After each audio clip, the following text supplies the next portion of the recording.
This is Ashley Rae of Tenacious Talk podcast, and you are tuned in. Find Tenacious Talk on YouTube and SoundCloud, and also on Tenacious Talk Facebook page. Hey everybody! I'm so excited. I'm excited too. Because we're back!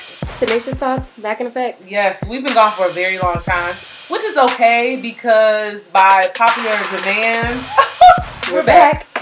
But this is Dearnay and Ashley Rae. We are here with a new topic, which I feel that everyone can partake in. Skinny women, thick women, fat women, obese women, all women, I think. Yeah, I think so too. I don't like the word fat or obese. Well, I can understand. I can understand why. It's kind of demeaning. So today we're going to discuss dieting / weight loss. I think this is a great topic because it goes into the history of our food, the history of our culture, and why some of us are labeled big bone. Even though all of our bones are the same size. I just want everybody to know that. Great point. Some of us are thick-alicious. Some of us are just shaped differently, or we just got a little more meat on our bones. So we wanted to get into that. So we wanted to get into the history of food. Okay. As I've said before, we eat for everything. Mm-hmm. We eat when we got a promotion. We eat and drink when we get a promotion. Yes. We eat when we're excited. Yep. We eat when we're sad. Yes. We eat Some people eat more than others. More than others. We eat because there's nothing else to do. I mean, I know that I'm a person who sits... When I'm watching TV, if I'm not eating something, if I don't have something to snack on, I feel weird. Yep. Like, I feel like I have to get something in order to complete this TV show. Yeah. Like, that makes no sense. When we go to the movies, we hop right into line to buy popcorn, candy. We might not even be hungry. We may be fresh out of the restaurant. Right. And we still have to get some kind of snack of some sort.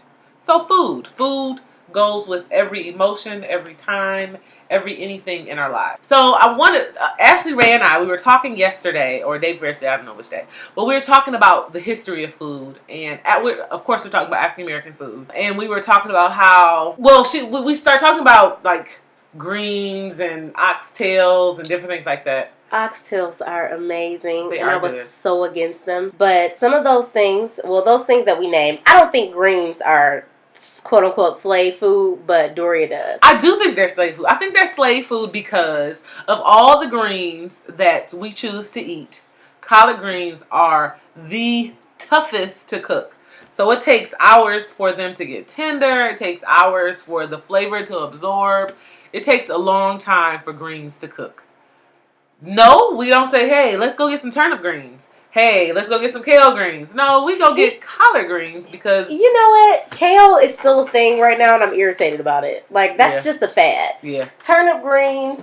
Mustard greens. Mustard greens. Let me just say that I used to work at Farmer Jack when we had a Farmer Jack. Mm-hmm. So, people did buy all types of greens. Yeah. Like, I think the turnips and the mustards were actually sold more than the collard greens. But whatever. But chitlins, I need everybody to let that go, and I have no idea why someone would ever want to put something in their mouth that smells like poo. So yeah, I just don't understand that. I would never, people always ask, have you ever ate chitlins? Because they're really good. Why would I want to put something that close to my mouth that I can smell as soon as I open the door to the house? That makes no sense at all. And some things we need to let go, and that's number one on the list. We are not slaves anymore in that fashion. Right. Anyway. Yeah. We get paid. We don't have to eat slops because that's exactly what it is. Yeah. The leftovers of the pig. And also, so we talked about oxtails. I think that's slave food as well because who wants to say, hey, let's eat a tail? Even though it's tasty. Don't get me wrong. When it's cooked right, it's very good. It is. But that's a part of the slave food. What else can we name as slave food? Let me just say this, though. It is absolutely amazing how slaves created this food culture and made things taste good for their families to eat. That's absolutely amazing, and I understand that it's a strong part of the beginning of our new culture. Yeah. But we are transitioning we have transitioned I agree. from that time because, you know, my parents may have had to eat those kinds of things, but all the time. But my mother and father did not. That was not even an option. Right.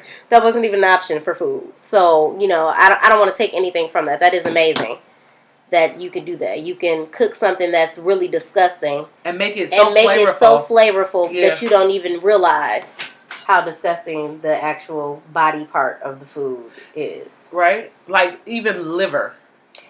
I only had liver one time in my life, and my mother made it good. It was supposed to be a punishment. I was on punishment for not reading a book from my daddy, and that was my punishment. We shopped around for liver, and then he brought it home to my mother, who's an excellent cook. That's disgusting. And she seasoned it all good, and I was like, "It smells so wonderful. It smells wonderful when you cook it." And he said I was crazy because it was good. Ugh. Just the thought of that was the last time, though. That was the one and only time that I've ever had liver. Like I've seen cow tongues being sold. Oh yeah. Stomach lining. I think they call it tripe. Wow. Stomach lining. I've seen pig feet, of course. Oh yeah, that is a big thing. Pig feet. I've seen pig ears and nose. And nose. Yep, I was gonna say that. Yep, pig ears and nose. I've seen chicken feet. Someone told me about, I forgot what they call pig balls. It starts with an M. Yikes. Yes, I couldn't believe it. But that family is like the epitome of country. Oh. They live in Michigan, but, you know, a lot of our people are from Arkansas, the deep south. Mississippi. But I couldn't believe that. And she was just talking about how good it was. And I was just like, don't ever tell anybody that. Like Fear Factor. Again in your life. I eat pig balls. Don't do that. Let's see. I guess there's so many other things that we have made a delicacy in some places, in some homes, but we consider it safe slave food. And I feel that although our parents and maybe our grandparents had to eat that all the time because that was all that was available to us, I think food has slowly changed. Absolutely. Well, what we eat, maybe food hasn't changed, but what we decide to eat has changed. And I think that's due to lack of grocery stores. Maybe not having our own gardens anymore and our own animals that we slaughter ourselves. More fast food places. Yeah. So food has changed. Well, food, it's funny that you mentioned that. Fast food. Yeah. That comes from, I mean, everything is basically based on economics. Yeah. Because when women start going to work, more of them. Yes, there was less time to prepare home cooked meals. So all these fast food places started advertising. So that's how they got their market. Yeah. However, so with those things changing, the evolution of food has changed. Yeah. I think. And I say that because, you know, we have more people talking about home cooked meals now, if you notice, like, because there's so much crap in fast food and even in our groceries, like, you know, people are okay with GMOs, which they shouldn't be, because it's a known fact that that ingredient, genetically modified organisms, cause cancer. Yep. Just like aspartame causes cancer. And it causes migraine. So aspartame is also MSG. And everyone who uses accent, I need you to understand the accent is pure MSG. Oh my God, the seasoning. Yes. Wow. Which is also aspartame, which is also called diol something. Like, there's so many names for this. And it causes migraines, which in turn causes cancer. Wow. But they still sell it. Which also makes you gain weight. Like, all these things. Yeah. They call irregular fat cells is something that they cause, and which those irregular fat cells ultimately, that's why it's hard to lose weight, because it's not a normal fat cell. Wow. Yeah. So it's like your body can't break it down. That's crazy. So food went from slave food, or even slave food, like that was actually natural food. Like, right. Yeah, you eat chitlins, but it's not something that has been processed and touched through and gone through so many machines and touched so many chemicals. No, it's chitlins, but it's straight from the animal. Disgusting. But it's still, like, now we're eating so many GMOs, so many MSG products, Unnatural things. Yeah. And who's to say that any of the fast food is actually food? Like, this is true. We don't really know right.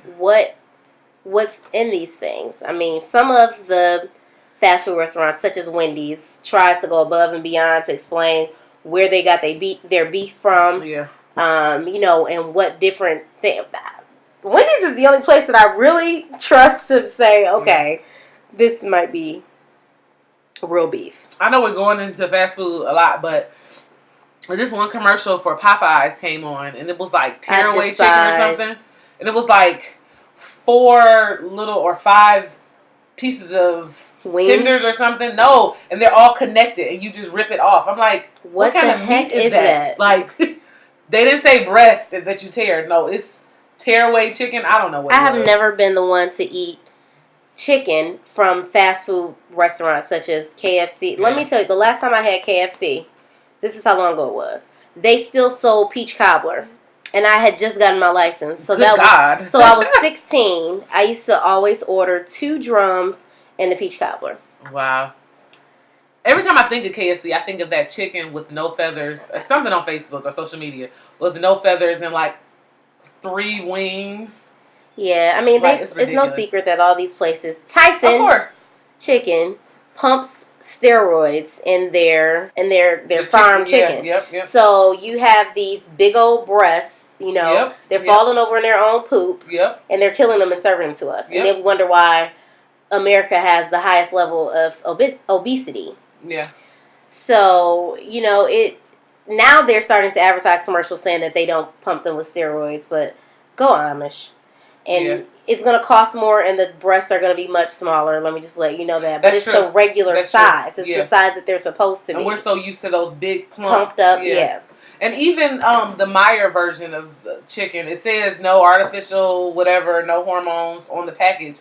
But why is the breast so big still? I have some in my freezer, actually, and they're not big at all. No, that's good. Yeah. That's good. I've seen some, compared to like the Amish chicken, it seems like it's so much bigger, like twice the size. Not the ones that I have. That's good. So maybe Meyer is the way to go. That's good. But the ones I've seen, good Lord. But also, I wanted to get into just the lack of grocery stores in actual neighborhoods. Urban areas. So in Detroit, I remember at one point near my mom's house, it was only like Save-On and a whole lot of liquor stores. And Save-On, they used to upcharge, and who can afford that? Like, who can afford a head of lettuce that's usually 99 cents, maybe $1.99 at Kroger, and it's like $2.50 at Save-On. And they shouldn't be able to get away with things. I agree. Like that, but because no one cares about these urban areas and how they eat or what they eat, it just goes unnoticed. But one thing that I have noticed, I saw on, I don't know if I was watching PBS Kids or something, but with your EBT card, if you go to like an Eastern market, you can get double the amount of money if you buy like some kind of fruits or vegetables. And I think Randazzle, you can get that as well. Oh, so that's wonderful. Yeah. But they're not publicizing that. And also going into systematic or systemic ideas of the way you should eat. If I've never been taught to go to the grocery store, buy some vegetables, buy some fruits, eat natural, who cares if I can get double the points on my EBT card? Well, you know what? I think if that was average, see, a lot of people just don't have the information.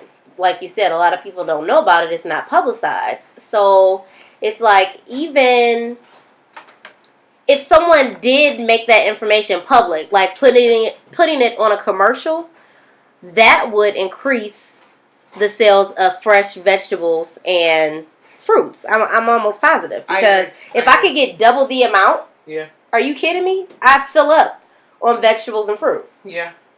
So and not just having it on PBS. Right. Where nobody watches that. Yeah. I mean, there's a certain category of people that watch PBS. Yeah. And it's not the people who really need to go out and utilize their card on fruits and vegetables. That's true. I wonder how could we get that out? Maybe we could talk to some store owners or something. Talk them into putting commercials. to let people know. Because, I mean, they would benefit from it. They would. They'll get and double we know the everyone money. is all about themselves. So. You already know. I think that would be great. But another thing that's just astronomical is the price of healthy food. I absolutely agree. It is very difficult. If you think about it, if you go to a fast food restaurant, let's say you go to Wendy's. Yep. The salad costs way more than the unhealthy burger. Yep. Unless you want to get a Caesar side salad where the lettuce is going to be brown because it's been in the refrigerator for so long. Yeah. I mean, you could do that, but who wants to do that? If you want to get organic soup, like I like organic tomato soup. As a matter of fact, I don't eat any other tomato soup but organic tomato soup. And it's like $2 more than a regular can of soup. That has so much sodium and so many GMOs that we've already talked about. Everything bad inside of the soup, but the organic soup costs so much more. Even when it comes to fruit. So bananas, you can go to a grocery store and get bananas 48 cents a pound if they're on sale, 52 cents a pound. You want to get organic bananas, they're 69 cents a pound. Wow. I mean, that may not sound like a lot, but compared to just the regular bananas that they put pesticides and everything else on. Yeah, I don't even like or eat bananas, but I know that 69 cents a pound is high. Yeah. And even when it comes to, so I've been buying organic milk. For some reason, I like milk again in my life. I don't like milk. I usually hate milk, just the thought of it coming from a cow. Mm-hmm. But hey, whatever. The flavor is good. And I started to buy organic milk. Mm-hmm. And organic milk is like almost $1.50 more than just a regular gallon or a half gallon of milk. And milk is already expensive. It's ridiculous. Like, I drink almond milk if I'm drinking. I used to drink that all the time, but now I'm like, I don't want to buy 2 gallons of milk or 2.5 gallons of milk, and we can just share one. But it's just ridiculous. Like, if I was a single mom and I had more than one child or even just one child, I definitely wouldn't be able to afford the organic version of whatever I would wanted to buy. Like, I would purposely choose the cheaper version of whatever it is just so I can buy other things, so I can afford other foods. You know, to be honest, I don't have any children. Mm-hmm. But the way my bills are set up, they constantly tell me that you need to buy what you can afford. You feel me? And not what your heart and body desires and needs. Like top ramen. Like ramen noodles, like straight up. Like a lot of people buy that because it's the cheapest thing. And it's very quick and it's very easy. I didn't eat those until I got to college. Me too. And I loved them in college. But then they were. Like, yeah, no. And then it's like, what am I eating? Right. Seriously, what am I eating? What am I eating? What am I eating? But I mean, a lot of people, they revert back to what they can afford. And how can you blame them? Exactly. How can you blame them? So I think we should transition into diet and weight loss. Yes. So making conscious efforts to be healthier, I think, is something that needs to happen. But how do you make conscious efforts to be healthier? When you don't feel that being healthy is an option, when you don't even think about being healthy. I was talking to this one young lady, and this is what really sparked something in me to begin to lose weight and begin to be healthy. We were talking, and I'm not a small young lady. I'm not small by any means, period. And she isn't either. And, I was talking to her. She was like, yeah, I'm on the regular, the stuff that we get on. I'm like, what stuff are you talking about? She was like, the high blood pressure, the diabetes medicine. And, it blew my mind. I'm like, what? Did she call that the regular? The regular. And I'm like, I'm not going to aspire to that. Like, even though I'm bigger than most women, I'm not going to continue to live my life like I'm going in the direction of being on diabetes medicine, being on high blood pressure, being on high cholesterol medicine. Like, that's not what I'm on. Like, I don't want to die early because of my choices, my own choices. Well, let me just say this. I am clinically morbidly obese. So, clinically. With that being said, I do make sure, and I'm not going to lie, I have a strong passion for sweets.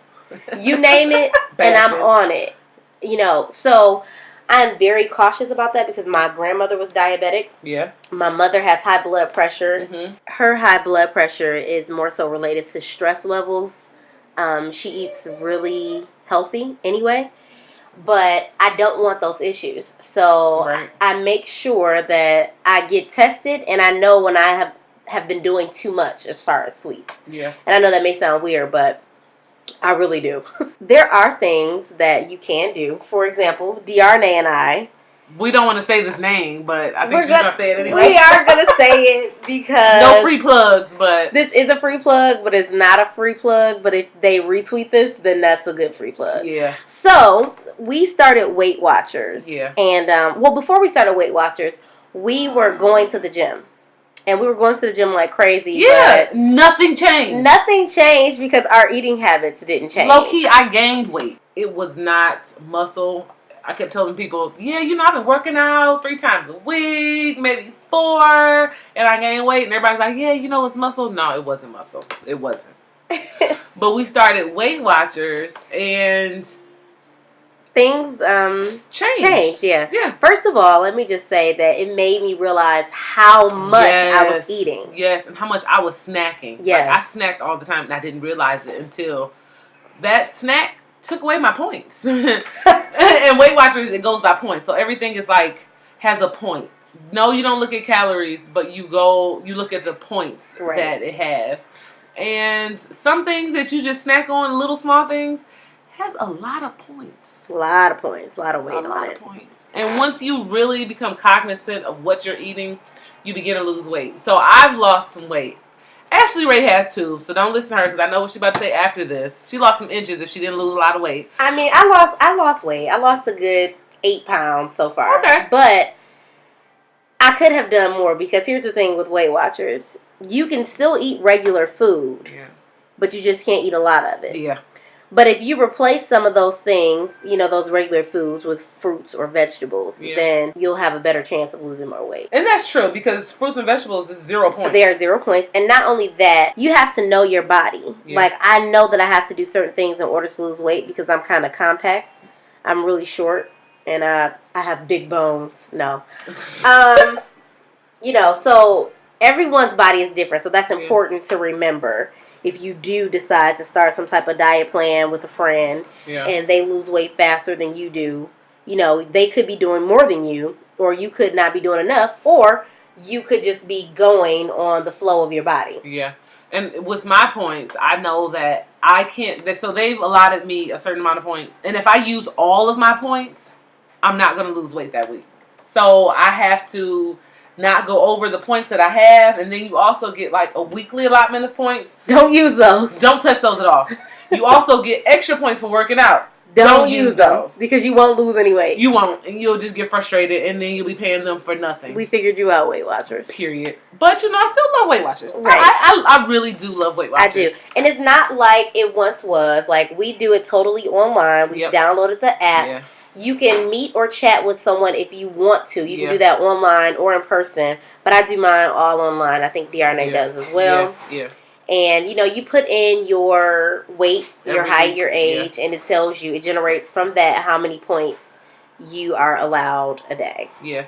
And I think with Weight Watchers, if you're somebody who's not really motivated, like you're somewhat motivated, the meetings are great. Unless you have like a partner that helps motivate you. Like, I think Ashley Rae and we motivate each other, so we really don't have to go to the meetings. Right. So I can say, hey, this is what I ate today, or I went over, or I had me a few too many shots. And, shots are like 4 points a piece. That is a lot. That's crazy. But, you may have one of those days that you just want to take shots for your meal. But, so we motivate each other. But I'd strongly recommend, like, if I work for Weight Watchers, I would definitely recommend getting on Weight Watchers. And even if you don't do it for consecutive months, just being aware of what the heck you are putting in your body. Because we put a lot in our body and we have no clue how many calories it is, how many grams of fat, or what's even in it. And with Weight Watchers, it's very helpful in that. So, Weight Watchers helps lose weight. And also, yes, we kind of downplayed our working out, but working out really, really, really helps. They say it's 70% of what you put in your mouth and 30% of working out. 80% of what you eat, 20% is working out. But I think if I didn't work out, even if I did change the way I ate or eat the way I'm eating now, I wouldn't have lost as much weight as I lost. See, how much have I lost? I think I've lost roughly like 15 pounds. And I lost a lot of inches. I think it's a lot of inches. My pants are falling off. I have another plug. Oh, go ahead. Shameless. Bodynomics. Oh, that's my girl. If any of you remember Buffy the Body, she was a video model. A big booty video model. Yes. You know her. She has workout DVDs that are amazing. Yep. I do a lot of her ab workouts. She's really, really great. You can find her on YouTube. Yep. So Instagram, since we're giving Weight Watchers a plug, we definitely have to give Bodynomics a plug. Like, we love her. Like, love. I can't do push-ups off of the floor. But we can do wall push-ups. We can do wall push-ups. She showed us how to do wall push-ups. Like, now I have really muscles. Helps. Like, I've never had muscles in my arm. Ever in my life. Like, ever. Even when I was smaller. Never had muscles. But I now have muscles, and I can, like, flex. You probably can't see it, but you can definitely feel it. You can feel it. You can feel it in my shoulders. You can see it in my shoulders, but not in my arm, because I'm trying to get that tricep fat out of there. That's hard. It's all hard, but it's all worth it. Yeah. And you just have to remember that. And it's a lifestyle change. It's a lifestyle change. Dearna and I, we are 31 and 32. Yeah. So it's harder the older you get. Yeah. So we don't want to get, we don't want to be 35 and we're still trying these things, even though there's nothing wrong with that if you are 35. But I'm saying you're never going to be as young as you are today. Yes. So you might as well go ahead, get it going. And we never want that quote unquote the usual, the stuff that we never. Always do. No, we don't even want to think that way. Never. So if you are on your medication, no, don't stop the medication, but do something to help yourself. And I was just telling Ashley Rae, like, your eating habits and your weight, that's one thing that you can control. I also want to say for African American women, even though I just told you guys that I'm morbidly obese compared to the doctor's charts. She doesn't look like it at all. Just according to the charts. According to the charts. The charts really are not made for us. No. As I have explained to a doctor before, that because I am African American, my body structure is not like the body structure that this chart is compared to. Totally. And then he tried to throw statistics at me about heart disease, diabetes, high blood pressure, and I said, but I'm not at risk for any of those because my levels are perfectly normal or even below normal. And that goes back into food choices. Right. Just because I like sugary snacks does not mean that I'm a candidate for diabetes because I ultimately know what I'm doing and know what I want for my goals as, for my body and my overall health. And just one last thing for me. My great aunt, who is 88 years old, has diabetes. She's had it for about 20 years. She never ever takes medication because she eats half of what she would normally eat. And she's been doing that. And every time she goes to the doctor, her levels are normal. So you may be able to get yourself to the point of not being able or not having to take medication. I'm not suggesting that anyone just drop their medication right now. Of course not, no. But I'm just saying you could possibly get to it. You can work towards it. I challenge everyone to think about the history of the food that you eat and that we eat. You may eat something different, but think about the history of that. And then also think about the pricing. Think about the accessibility of the food.